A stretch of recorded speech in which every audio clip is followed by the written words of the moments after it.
La enfermera se inclinó sobre la cama de hospital, jeringa en mano, observando cómo los ojos de su esposa se cerraban.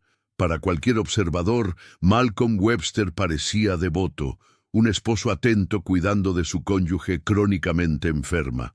Pero bajo la bata blanca y la expresión preocupada acechaba algo mucho más siniestro. Un depredador que ya había perfeccionado un asesinato una vez antes y que ahora estaba orquestando cuidadosamente su segundo homicidio. Esta es la historia de uno de los asesinos más calculadores de Gran Bretaña, un hombre cuyo arma elegida no era un arma de fuego o un cuchillo, sino algo mucho más insidioso, los mismos medicamentos destinados a curar. Malcolm John Webster nació el 18 de abril de 1959 en Wandsworth, Surrey, Inglaterra, en lo que parecía una familia respetable de clase media.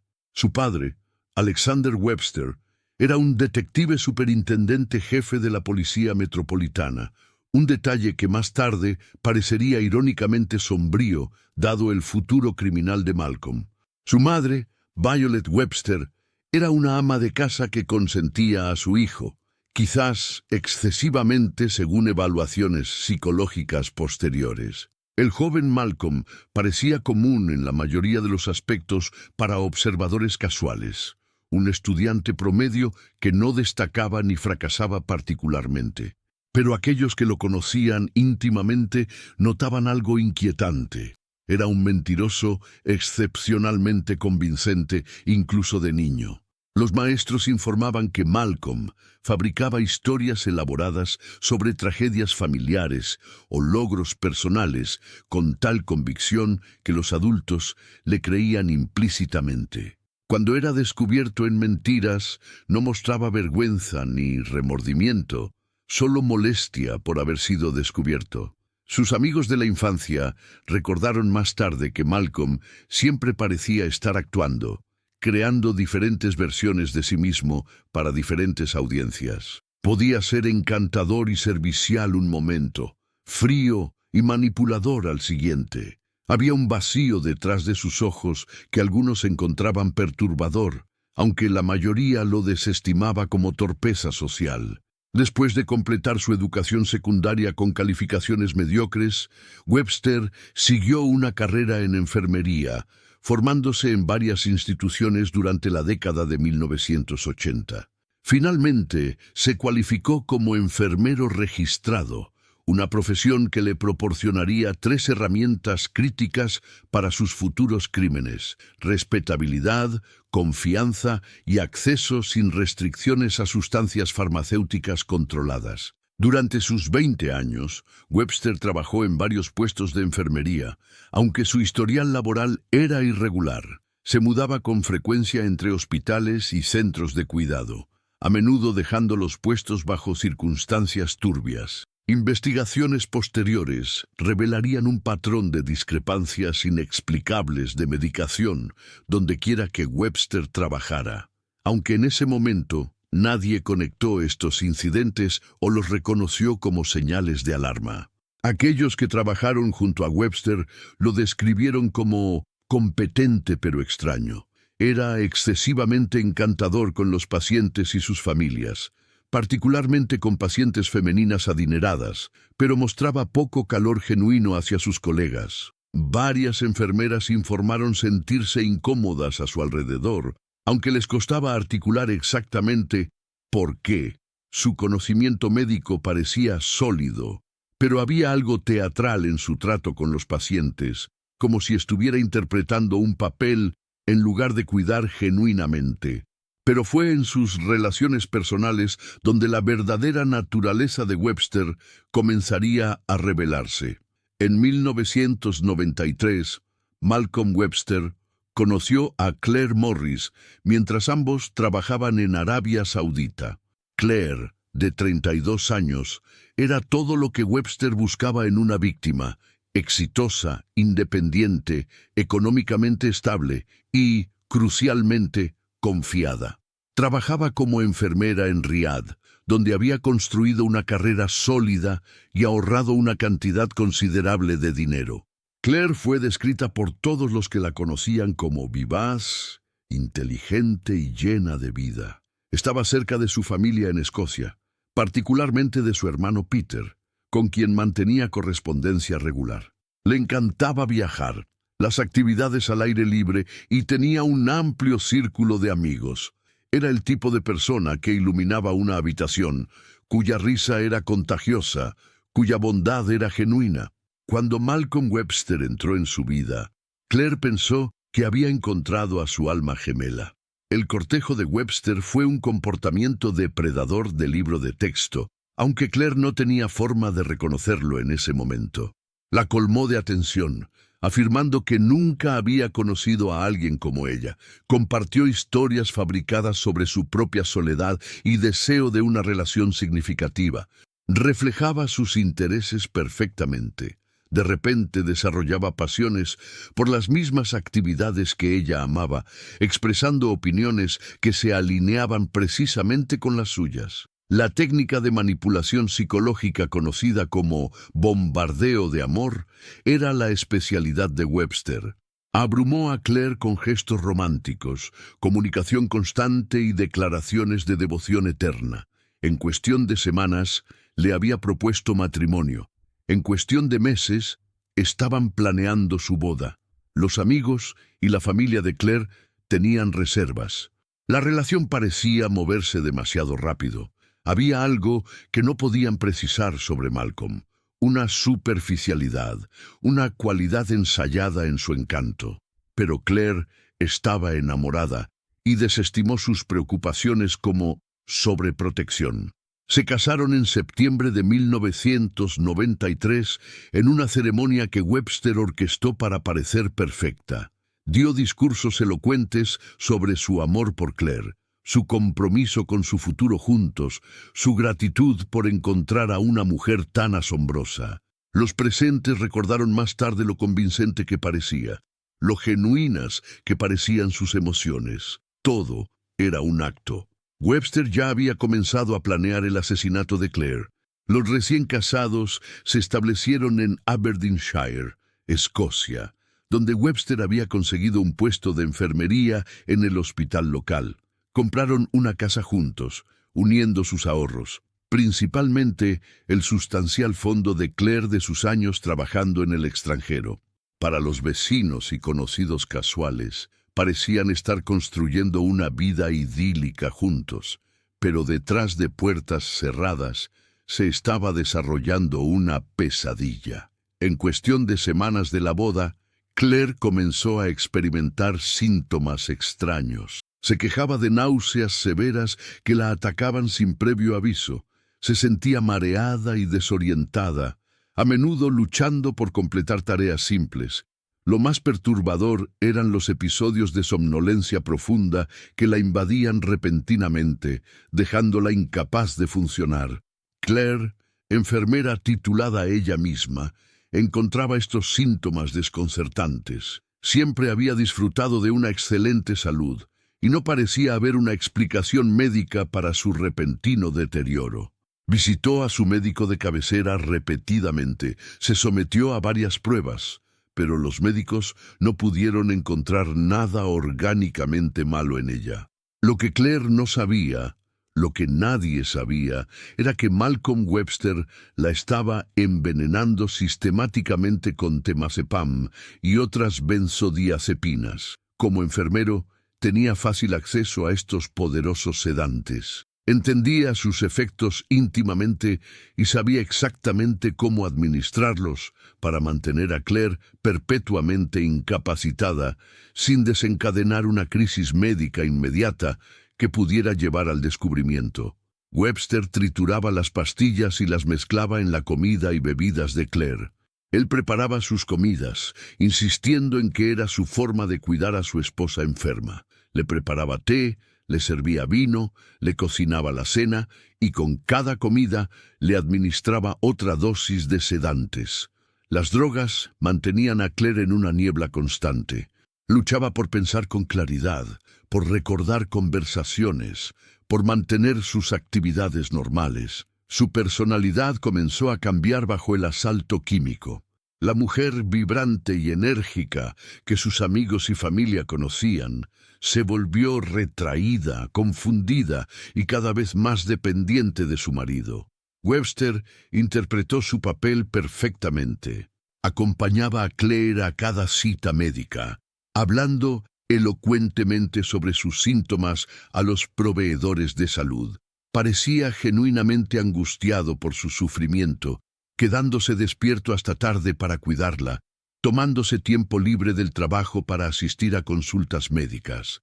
Para los profesionales médicos que trataban a Claire, Malcolm Webster parecía el esposo ideal, devoto, conocedor, compasivo. Ninguno de ellos sospechó que él era la causa de su enfermedad.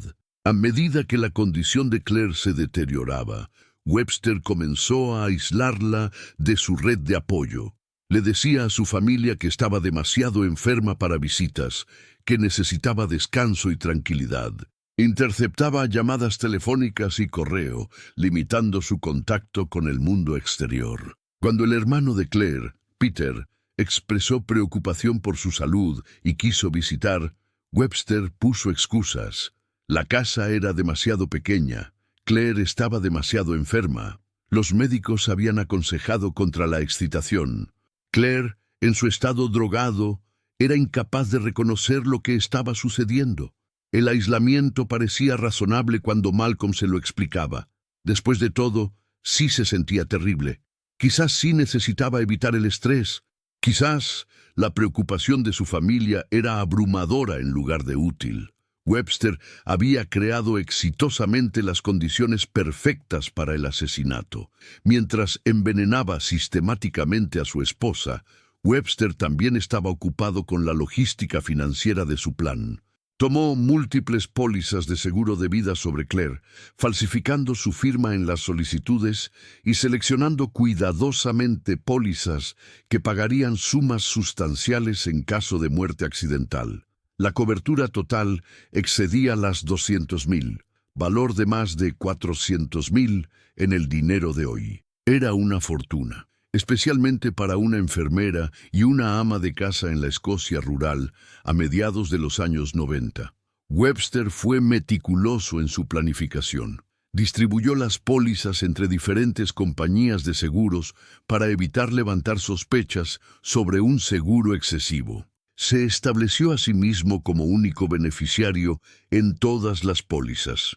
Se aseguró de que las pólizas no tuvieran cláusulas de suicidio y que la muerte accidental desencadenara los pagos completos. Claire, en su estado perpetuamente drogado, firmaba documentos sin entender completamente qué eran. Webster le presentaba papeles cuando ella estaba particularmente confusa, diciéndole que eran trámites financieros rutinarios o documentos de refinanciación. Su firma era apenas legible en muchos de los formularios, una señal de su estado deteriorado que nadie en ese momento reconoció como significativa. Webster también comenzó a vender las posesiones de Claire y a vaciar sus cuentas bancarias conjuntas. Alegaba que necesitaban el dinero para gastos médicos y facturas crecientes.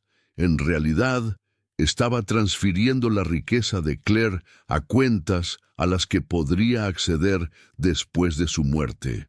Amigos recordaron más tarde que Webster mencionaba casualmente dificultades financieras, insinuando la carga del cuidado médico de Claire. Estaba preparando el terreno, creando una narrativa en la que un pago sustancial de seguro parecería un alivio desesperadamente necesario en lugar de una ganancia sospechosa. A principios de 1994, todas las piezas estaban en su lugar. Claire estaba completamente incapacitada por las drogas, aislada de su red de apoyo y cubierta por múltiples pólizas de seguro de vida. Webster tenía acceso a sus finanzas, control sobre su cuidado médico y la confianza de todos los que los conocían. Ahora solo necesitaba matarla de una manera que pareciera accidental. En la noche del 27 de mayo de 1994, Malcolm y Claire Webster conducían por un tramo remoto de carretera cerca de su casa en Aberdeenshire. Era tarde, alrededor de las 10:30 p.m., y el estrecho camino rural estaba desierto. La ruta que tomaban era aislada, sin casas cercanas y tráfico limitado incluso durante las horas de luz. Claire, como de costumbre, estaba fuertemente sedada. Webster le había dado una dosis particularmente grande de temazepam esa noche, asegurándose de que apenas estuviera consciente durante el viaje. Estaba desplomada en el asiento del pasajero, su cinturón de seguridad abrochado, sin saber que estaba viviendo los minutos finales de su vida. Lo que sucedió después, según las declaraciones posteriores de Webster, fue un trágico accidente. Alegó que perdió el control del vehículo, quizás debido a la fatiga o un momento de distracción. El auto se desvió de la carretera y chocó contra un árbol. El impacto, dijo, lo dejó inconsciente. Cuando volvió en sí, el auto estaba en llamas. Webster luego le diría a la policía e investigadores que intentó desesperadamente rescatar a Claire del vehículo en llamas. Alegó que intentó abrir su puerta, sacarla de los restos del accidente, pero fue rechazado por las llamas y el humo. A pesar de su entrenamiento de enfermería y su supuesto amor por su esposa, no pudo salvarla. Escapó con solo heridas menores, algunos cortes y moretones, nada grave. Los servicios de emergencia fueron llamados por un conductor que pasaba y vio el vehículo en llamas. Para cuando llegaron los bomberos, el auto estaba completamente envuelto en llamas. El cuerpo de Claire aún estaba atado al asiento del pasajero, quemado más allá del reconocimiento. Malcolm Webster se paró al borde de la carretera, aparentemente en estado de shock, con heridas superficiales que parecían inconsistentes con la violencia de un choque que había destruido completamente el vehículo y matado a su esposa. Pero nadie cuestionó esta discrepancia en ese momento. El incendio había sido tan intenso que destruyó la mayor parte de la evidencia física. El auto quedó reducido a un cascarón quemado.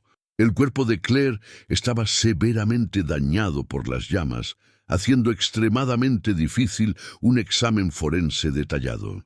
El sitio del choque en sí mostraba algunas inconsistencias. El daño al árbol no era tan severo como se esperaría de un impacto tan devastador, y no había marcas de derrape que sugirieran un intento de frenar o evitar la colisión. Sin embargo, la investigación policial local fue superficial en el mejor de los casos. La historia de Webster fue aceptada casi sin cuestionar. Después de todo, era un enfermero respetado, hijo de un detective superintendente jefe de la Policía Metropolitana, y parecía genuinamente traumatizado por la pérdida de su esposa. Dio una actuación convincente de dolor, rompiendo a llorar durante las entrevistas, luchando por hablar sobre el horror de ver a su esposa quemarse hasta la muerte mientras era incapaz de salvarla. La muerte fue declarada accidental. El caso se cerró en semanas. Claire Morris Webster fue enterrada en junio de 1994. En el funeral, Malcolm Webster interpretó a la perfección el papel del viudo afligido. Pronunció un elogio conmovedor, describiendo su amor por Claire y su devastación por su pérdida. Lloró abiertamente. Aceptó condolencias con aparente genuina gratitud. La familia de Claire, aunque devastada, no tenía razones para sospechar de un acto criminal.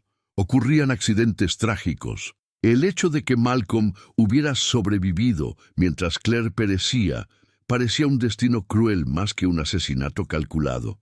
En cuestión de meses, Malcolm Webster comenzó a cobrar las pólizas de seguro de vida. Más de 200,000 inundaron sus cuentas. Ahora era un hombre rico, libre para comenzar de nuevo, con un asesinato exitosamente oculto como desgracia.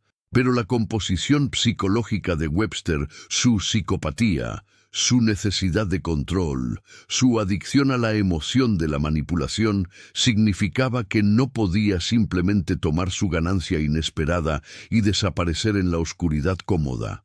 Necesitaba matar otra vez. En 1997, Malcolm Webster se mudó a Nueva Zelanda. poniendo miles de millas y un océano entre él y cualquier pregunta persistente sobre la muerte de su esposa. Se estableció en Oakland, consiguiendo trabajo de enfermería e integrándose rápidamente en la comunidad local.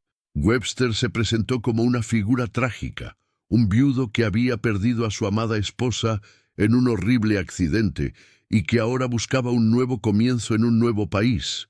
Era una narrativa diseñada para evocar simpatía y confianza, y funcionó perfectamente. En 1997, conoció a Felicity Drum, una mujer exitosa e independiente que trabajaba en gestión de salud en Nueva Zelanda. Felicity era inteligente, económicamente segura y emocionalmente vulnerable. Había pasado recientemente por un divorcio difícil y estaba reingresando cautelosamente en el mundo de las citas. Para Malcolm Webster, ella era la presa perfecta. El cortejo siguió el mismo patrón que con Claire, aunque Webster había refinado su técnica. Era aún más atento, más encantador, más hábil para reflejar los intereses y valores de Felicity. Compartía historias cuidadosamente editadas de su pasado, pintándose como un esposo devoto cuya vida había sido destrozada por la tragedia. Felicity se conmovió por su aparente vulnerabilidad. Aquí había un hombre que había sufrido terriblemente, pero permanecía amable y cariñoso. Su antecedente de enfermería sugería compasión. Su dolor por su difunta esposa indicaba profundidad de sentimiento y capacidad de compromiso. Ella no tenía forma de saber que estaba siendo evaluada como una víctima de asesinato. Webster se movió rápidamente. En cuestión de meses, le había propuesto matrimonio. Presionó para una boda rápida, usando su tragedia pasada como justificación. La vida era corta, había aprendido a no perder el tiempo, sabía lo que quería. Felicity, arrastrada por el romance y tranquilizada por las credenciales profesionales y la aparente sinceridad emocional de Webster, aceptó. Se casaron en abril de 1999. Casi inmediatamente, Webster comenzó a implementar su plan. Los síntomas comenzaron en cuestión de semanas de la boda. Felicity comenzó a experimentar somnolencia severa, dificultad para concentrarse y episodios en los que se sentía completamente desconectada de la realidad. Lo describió como vivir en una niebla, donde tareas simples se volvían abrumadoramente difíciles. Al principio, lo atribuyó al estrés de la boda y adaptarse a la vida matrimonial, pero los síntomas persistieron y empeoraron. Luchaba en el trabajo, olvidando reuniones y perdiendo el hilo de detalles importantes. Su mente normalmente aguda se sentía embotada, lenta, sin respuesta. Malcolm, siempre el esposo cariñoso, la acompañaba a las citas médicas. Describía sus síntomas elocuentemente a los proveedores de salud, expresando profunda preocupación por su bienestar. Se realizaron pruebas, pero como con Claire años antes, los médicos no pudieron encontrar una causa orgánica para la misteriosa enfermedad de Felicity. Lo que Felicity no sabía era que Malcolm estaba triturando temazepam y otros sedantes en su comida y bebidas. Él preparaba sus comidas, le hacía té, y con cada porción le administraba otra dosis de drogas incapacitantes. Pero Webster estaba haciendo más que solo envenenar a Felicity. También estaba ocupado con la base financiera para el asesinato. Tomó sustanciales pólizas de seguro de vida sobre Felicity, falsificando su firma en las solicitudes tal como lo había hecho con Claire. Comenzó a redirigir su correo, tomando control de sus finanzas conjuntas y aislándola de amigos y familia. Le decía a la gente que los problemas de salud de Felicity hacían difícil la interacción social, que necesitaba descanso y tranquilidad. Felicity, en su estado drogado, luchaba por cuestionar cualquiera de esto. La niebla en su mente dificultaba pensar críticamente sobre el comportamiento de su esposo. Cuando las dudas titilaban, las desestimaba. Seguramente Malcolm, un enfermero titulado, nunca la lastimaría. Seguramente su preocupación era genuina, Webster también comenzó a inventar historias para la familia y amigos de Felicity. Insinuaba problemas de salud mental, sugiriendo que Felicity se estaba volviendo paranoica o inestable. Estaba sentando las bases para que si Felicity comenzaba a hacer acusaciones, sería desestimada como mentalmente enferma. Era gaslighting a gran escala, y estaba funcionando. A fines de 1998, Webster había posicionado todas las piezas para otro asesinato. Felicity estaba fuertemente medicada y aislada. Las pólizas de seguro de vida estaban en su lugar. Él tenía control de sus finanzas y había socavado exitosamente su credibilidad con aquellos que de otra forma la protegerían. Ahora solo necesitaba la oportunidad correcta para montar otro accidente. En febrero de 1999, Malcolm y Felicity conducían en Nueva Zelanda cuando su auto salió de la carretera. Según el relato de Webster, fue una pérdida de control repentina e inesperada, quizás una falla mecánica, quizás un error del conductor en un momento de distracción. Felicity, fuertemente sedada como de costumbre, apenas podía recordar el incidente. Recordaba la sensación de movimiento, impacto, y luego confusión y dolor. Pero esta vez, algo salió mal con el plan de Webster. El auto no estalló en llamas. No hubo fuego para destruir evidencia y asegurar la muerte de su víctima. El choque, aunque lo suficientemente serio para herir a ambos, era sobrevivible. Los respondedores de emergencia llegaron y llevaron a Malcolm y Felicity al hospital. Webster había escapado una vez más con heridas relativamente menores. Felicity estaba más gravemente herida, pero muy viva. Mientras Felicity se recuperaba en su cama de hospital, algo comenzó a penetrar la niebla de medicación que nublaba su mente. El accidente no tenía sentido. El momento no tenía sentido. Y el comportamiento de su esposo en las secuelas parecía incorrecto. Webster había estado extrañamente tranquilo sobre el choque, casi decepcionado. Había sido reacio a llamar a los servicios de emergencia, y cuando se le preguntó sobre lo que sucedió, su historia parecía ensayada, demasiado pulida, carente de la confusión y desorientación que usualmente siguen a los accidentes traumáticos. El equipo médico de Felicity realizó pruebas toxicológicas estándar como parte de su tratamiento por las heridas del accidente.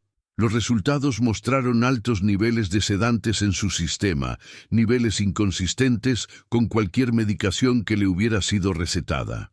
Las preguntas comenzaron a formarse en la mente aún nublada de Felicity. La enfermedad inexplicable, la somnolencia misteriosa, el accidente, los sedantes en su sangre. Y luego recordó algo que Malcolm había mencionado al principio de su relación. Su primera esposa había muerto en un accidente automovilístico. La coincidencia era demasiado llamativa para ignorar. A medida que Felicity se recuperaba del accidente, las dosis de sedantes comenzaron a desaparecer de su sistema. Por primera vez en meses, podía pensar con claridad. Y lo que pensaba, la aterrorizaba. Comenzó a hacerle a Malcolm preguntas directas sobre la muerte de Claire. Él proporcionaba respuestas, pero parecían demasiado ensayadas, demasiado cuidadosamente construidas. Preguntó sobre las pólizas de seguro de vida que aparentemente había firmado. Él tenía explicaciones, pero no tenían mucho sentido. Felicity comenzó a hacer su propia investigación. Contactó a las autoridades en Escocia, preguntando sobre las circunstancias de la muerte de Claire Morris. Lo que aprendió la horrorizó. Claire había muerto en un incendio de auto después de experimentar problemas de salud misteriosos que sonaban exactamente como lo que Felicity había estado pasando. El patrón era inconfundible. Malcolm Webster había intentado matarla de la misma manera que había matado a su primera esposa. Felicity enfrentó una terrible realización. Estaba casada con un asesino y él había estado intentando matarla durante meses. Si el auto se hubiera incendiado como aparentemente había sucedido con Claire, ella estaría muerta. Solo el azar, o quizás la excesiva confianza de Malcolm, la había salvado. Tomó la valiente decisión de dejar a Malcolm Webster en 2000. Reunió sus documentos importantes, retiró discretamente el dinero al que podía acceder y huyó. Se mudó a un lugar secreto y cortó todo contacto con su esposo. Luego fue a la policía. Inicialmente, sus denuncias no llegaron a ninguna parte. Webster estaba en Nueva Zelanda. La muerte de Claire había ocurrido en Escocia años antes, y Felicity no tenía pruebas concretas de que hubiera sido envenenada o de que el choque de auto hubiera sido deliberado. Los oficiales investigadores eran simpáticos pero inseguros de cómo proceder con un caso que abarcaba 2 países y envolvía un accidente de hacía 6 años que había sido declarado accidental. Pero Felicity persistió. Envió muestras de cabello para análisis forense. El cabello almacena un registro de qué sustancias han estado en el cuerpo con el tiempo, y Felicity esperaba que su cabello probara que había sido sistemáticamente drogada. Los resultados fueron condenatorios. El análisis toxicológico mostró la presencia de sedantes a niveles consistentes con la administración regular y a largo plazo. Esto no era alguien tomando medicación recetada, esto era evidencia de envenenamiento sistemático. Armada con esta evidencia, Felicity contactó a las autoridades en Escocia. Se conectó con la familia de Claire Morris, quienes nunca habían estado completamente satisfechos con la explicación oficial de la muerte de Claire. Las ruedas de la justicia, tanto tiempo detenidas, finalmente comenzaron a girar. Peter Morris, el hermano menor de Claire, había vivido con dudas sobre la muerte de su hermana desde 1994.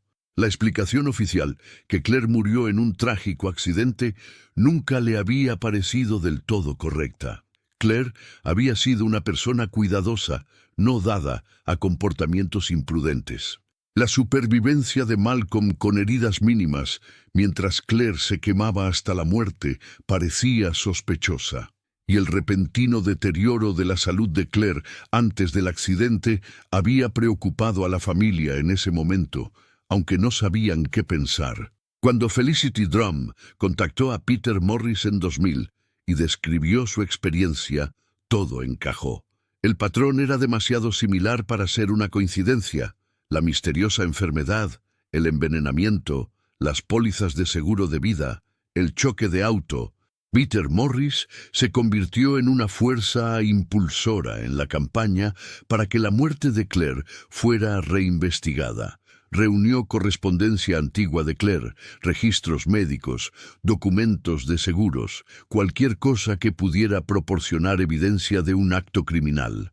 Contactó a periodistas, presionó a las autoridades y se negó a dejar que el caso de su hermana fuera olvidado. Su persistencia fue crucial. Sin la defensa de Peter y la valentía de Felicity al presentarse, Malcolm Webster podría nunca haber enfrentado la justicia por sus crímenes. En 2008, casi 14 años después de la muerte de Claire, la policía de Escocia finalmente lanzó una investigación completa de asesinato.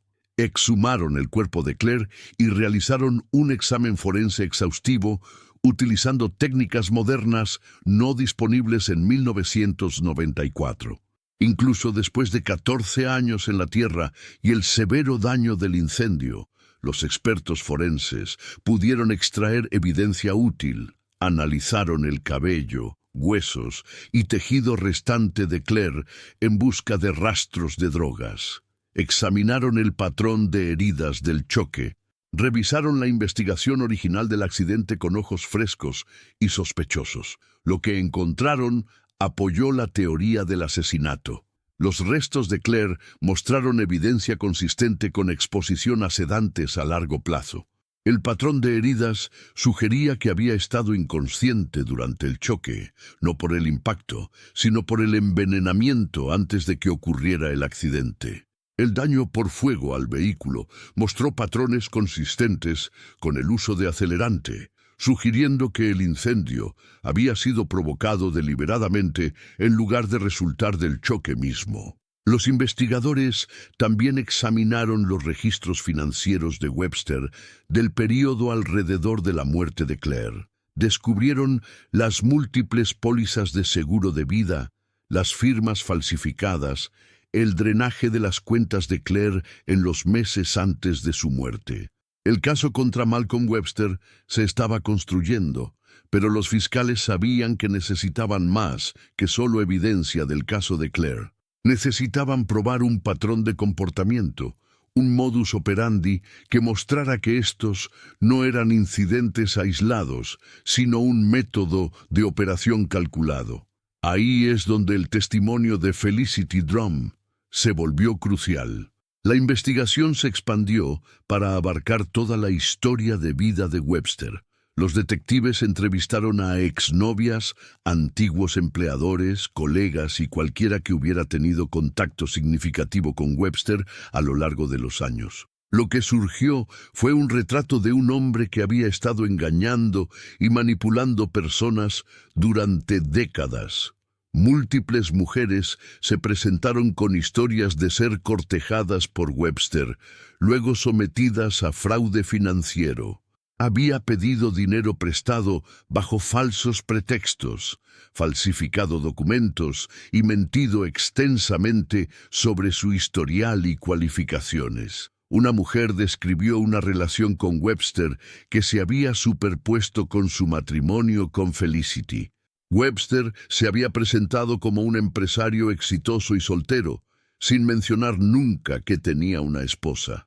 Había pedido prestadas sumas significativas de dinero a esta mujer, prometiéndole reembolsarla de una herencia que nunca se materializó.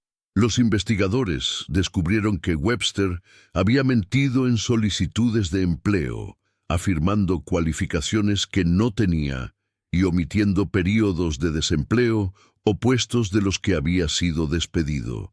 Encontraron evidencia de discrepancias de medicación en hospitales donde había trabajado, sustancias controladas que habían desaparecido durante su empleo. El patrón era claro.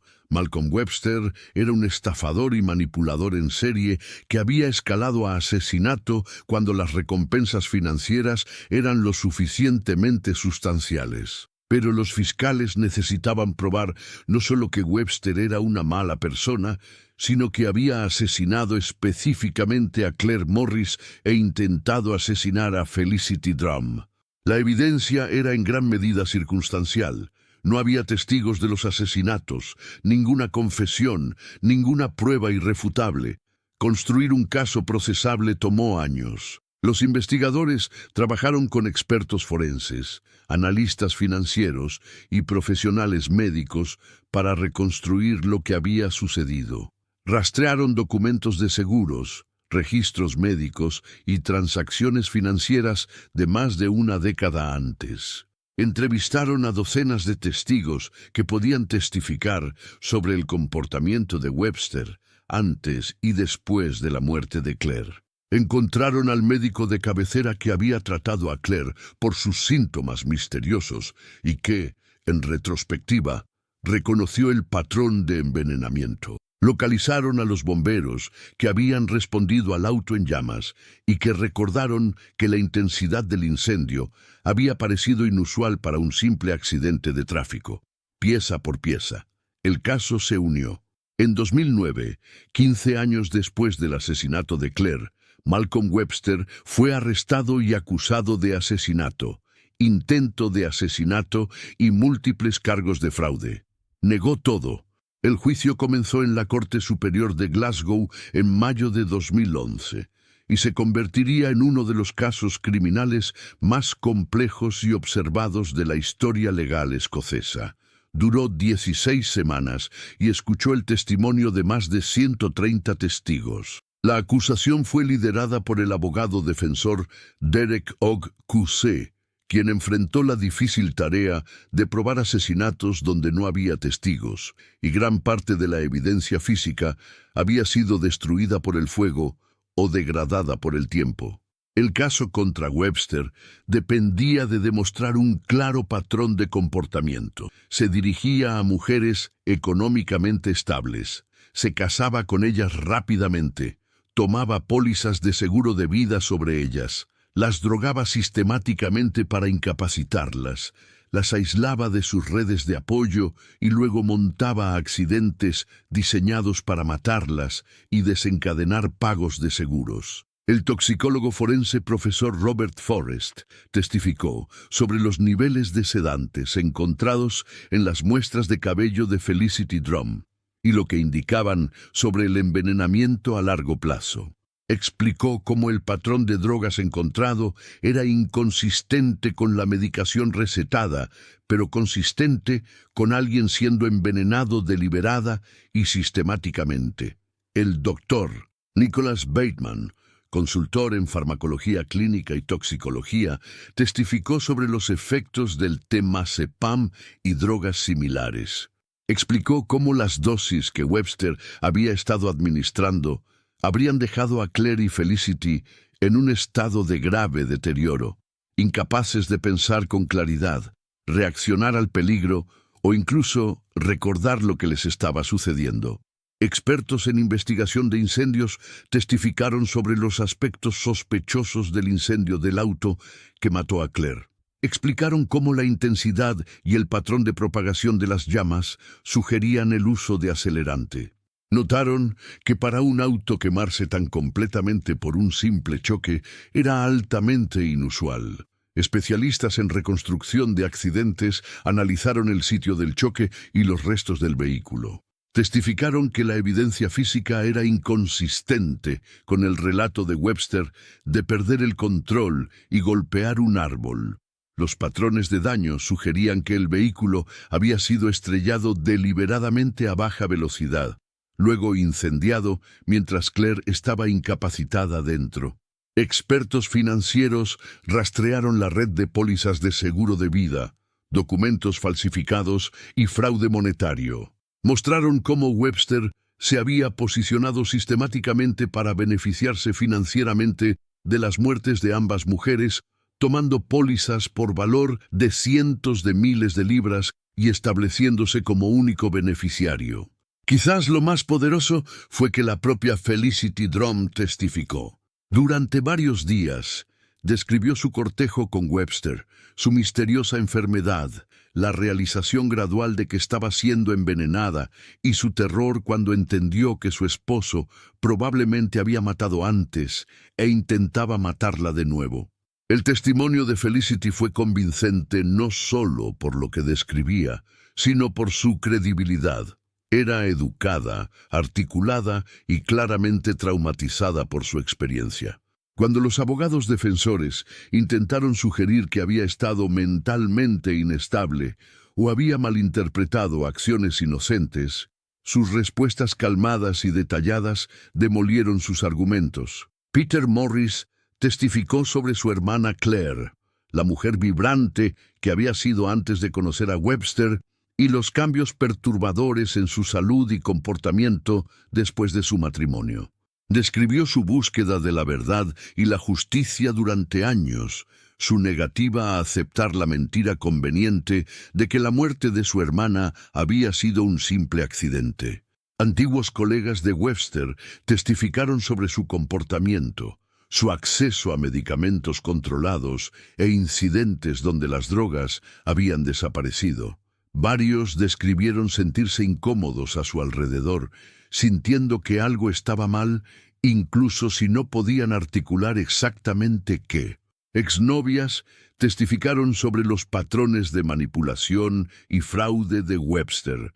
Describieron cómo había mentido sobre su historial, sus finanzas y sus intenciones, cómo había pedido dinero prestado que nunca devolvió, falsificado firmas y creado narrativas falsas elaboradas.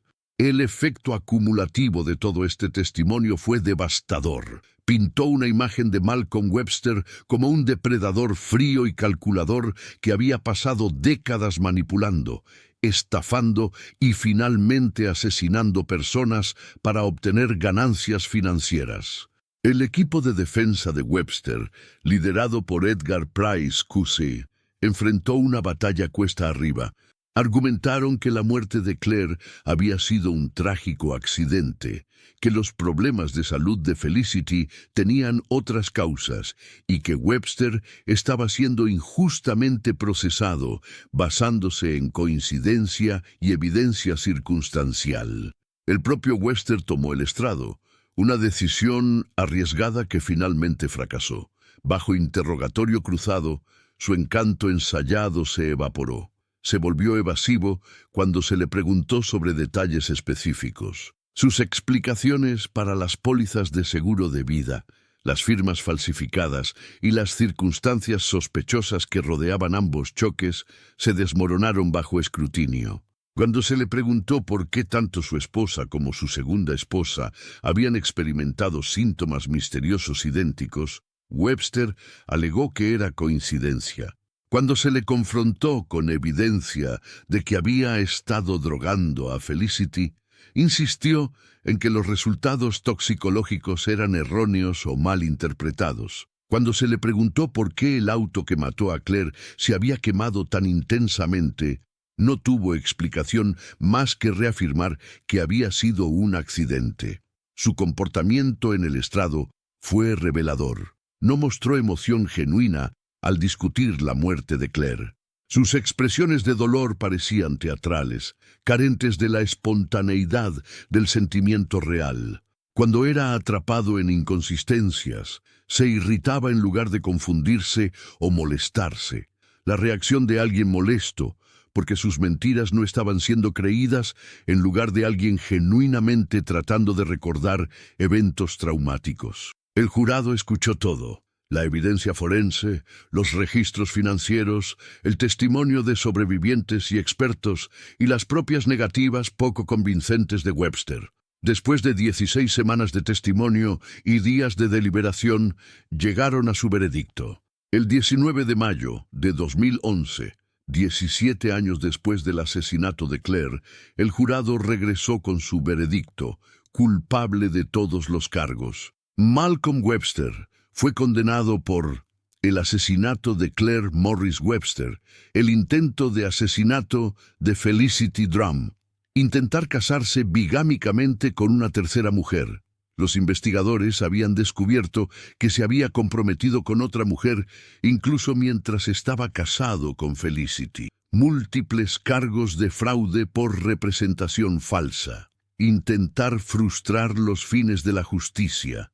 Mientras se leía el veredicto, hubo un silencio absoluto en la sala del tribunal. Luego, a medida que continuaban los veredictos de culpabilidad, Felicity Drum comenzó a llorar, no con tristeza, sino con un abrumador alivio. Peter Morris y otros miembros de la familia de Claire se abrazaron, lágrimas corriendo por sus rostros. Habían esperado tanto tiempo por este momento. Habían luchado tanto para que la verdad fuera reconocida. Malcolm Webster no mostró emoción. Su rostro permaneció en blanco, como una máscara. Incluso en este momento, condenado por asesinar a una mujer e intentar asesinar a otra, mantuvo su actuación de frío desapego. El juez Lord Bannatyne se dirigió directamente a Webster antes de la sentencia. Usted es un individuo calculador, frío e insensible sin empatía por sus víctimas. Ha sido condenado por asesinato, intento de asesinato y un fraude sustancial. La evidencia lo muestra como un hombre peligroso que se dirigió a mujeres vulnerables para su propio beneficio financiero. No mostró misericordia hacia Claire Morris, y si su plan hubiera tenido éxito, Felicity Drum habría corrido la misma suerte. La sentencia fue cadena perpetua con un plazo mínimo de 30 años, uno de los plazos mínimos más largos jamás impuestos en Escocia. Webster tendría 80 años antes de ser elegible para libertad condicional, y dada la naturaleza de sus crímenes y su completa falta de remordimiento, la liberación parecía improbable. Mientras Webster era llevado de la sala del tribunal para comenzar su cadena perpetua, mantuvo la misma expresión en blanco, sin remordimiento, sin reconocimiento de sus crímenes, sin reconocimiento de las vidas que había destruido. Fuera del tribunal, Felicity Drum habló con la prensa. Estoy aliviada de que Malcolm Webster finalmente haya sido llevado ante la justicia, dijo, su voz temblorosa por la emoción. Durante años he vivido con el conocimiento de que sobreviví a algo que Claire no. Espero que esta condena traiga cierta medida de paz a la familia de Claire. Y espero que nuestros casos ayuden a otros a reconocer las señales de advertencia del abuso doméstico y la manipulación. Peter Morris, de pie junto a su madre que ahora tenía más de 80 años, dijo simplemente, «Nunca nos rendimos con Claire. Sabíamos la verdad, incluso cuando otros no nos creían. Hoy, finalmente, esa verdad ha sido reconocida. Claire puede descansar en paz ahora». La condena de Malcolm Webster cerró un capítulo, pero abrió muchas preguntas sobre cómo había podido operar sin ser detectado durante tanto tiempo. ¿Cómo había sido tan superficial la investigación inicial sobre la muerte de Claire? ¿Por qué las banderas rojas obvias, la intensidad del incendio, las heridas mínimas de Webster, las pólizas de seguro de vida no habían desencadenado una investigación más exhaustiva? La respuesta yacía en parte en la fachada respetable de Webster y en parte en fallos sistémicos. Como enfermero e hijo de un oficial de policía de alto rango, Webster tenía capital social que desviaba las sospechas. La investigación sobre la muerte de Claire había sido conducida por una pequeña fuerza policial rural con recursos limitados y experiencia en investigaciones complejas de asesinato. Habían tomado a Webster en su palabra porque parecía creíble. También hubo preguntas sobre el empleo de Webster como enfermero. ¿Cómo había continuado trabajando en el sector de la salud a pesar de múltiples incidentes de discrepancias de medicación? ¿Por qué no había habido una mejor comunicación entre los centros de salud y los organismos reguladores sobre las preocupaciones respecto a su conducta? El caso reveló brechas significativas en la supervisión profesional y el intercambio de información. Webster había podido moverse entre puestos e incluso países, dejando problemas atrás sin enfrentar consecuencias significativas. Tras la condena, hubo llamados a reformas, mejor capacitación para oficiales de policía en reconocer accidentes montados y violencia de pareja íntima, protocolos mejorados para investigar muertes súbitas, donde el cónyuge sobreviviente se beneficia financieramente. También hubo preguntas sobre otras víctimas potenciales. Durante la investigación, varias mujeres se habían presentado con historias de ser manipuladas y estafadas por Webster. Había otras que nunca habían reportado sus experiencias. Había habido otras víctimas de violencia que habían escapado o cuyos casos nunca fueron reconocidos. Los investigadores creen que si Felicity Drum hubiera muerto en el choque de 1999, Webster probablemente habría matado de nuevo. Su perfil psicológico, el de un depredador psicópata, sugería que los asesinatos no eran aberraciones, sino expresiones de su naturaleza fundamental. Mataba no por pasión o ira, sino fría y deliberadamente para obtener ganancias financieras. La pregunta permanece, ¿fue Claire Morris su primera víctima? ¿O había habido otras antes de ella cuyas muertes nunca fueron conectadas con Webster? Quizás nunca sepamos la extensión total de sus crímenes. Malcolm Webster está actualmente recluido en HMP Shotts, una prisión de máxima seguridad en Escocia. Informes del sistema penitenciario indican que mantiene su inocencia y continúa presentándose como una víctima de error judicial. No ha mostrado remordimiento genuino por la muerte de Claire o por lo que le hizo pasar a Felicity. Esta completa falta de empatía o responsabilidad es característica de su trastorno de personalidad psicopática. Para Webster, otras personas existen solo como herramientas para ser utilizadas para su beneficio. No tienen valor inherente ni humanidad. Los psicólogos penitenciarios que han evaluado a Webster lo describen como manipulador incluso bajo custodia. Intenta encantar al personal, enfrenta a diferentes reclusos y guardias entre sí y constantemente busca ángulos para mejorar su situación. Los aspectos fundamentales de su personalidad, la necesidad de control, la falta de empatía, la mentira compulsiva, permanecen sin cambios. Webster será elegible para libertad condicional en 2041, cuando tendrá 82 años. Dada la naturaleza de sus crímenes, su falta de remordimiento y la evaluación de que sigue siendo un peligro para otros, particularmente mujeres, parece muy improbable que alguna vez sea liberado.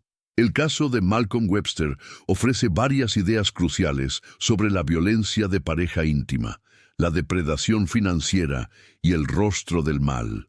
Los depredadores no se ven como monstruos. Webster era educado, profesional y encantador. Provenía de una familia respetable, trabajaba en una profesión de cuidado y podía ser increíblemente convincente.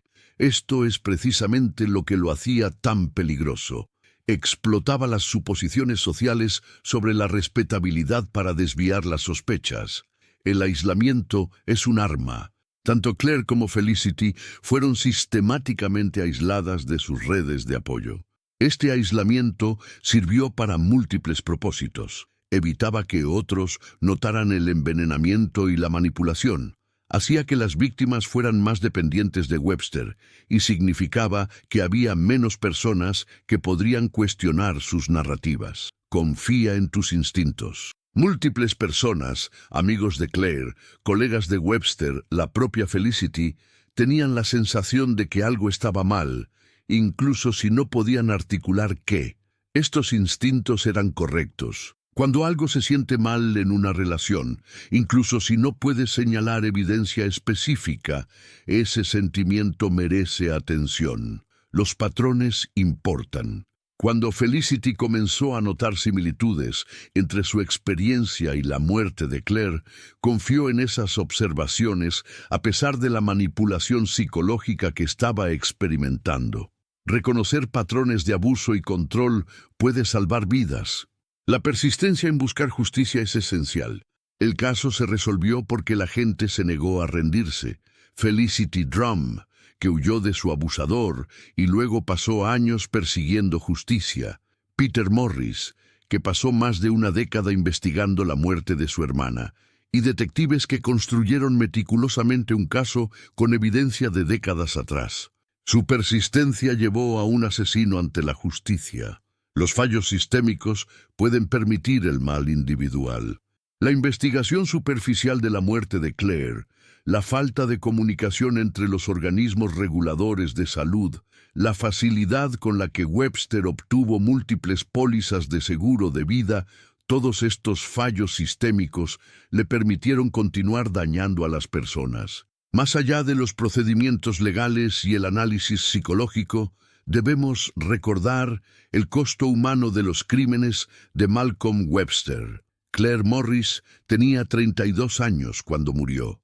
Era inteligente, amable y llena de vida.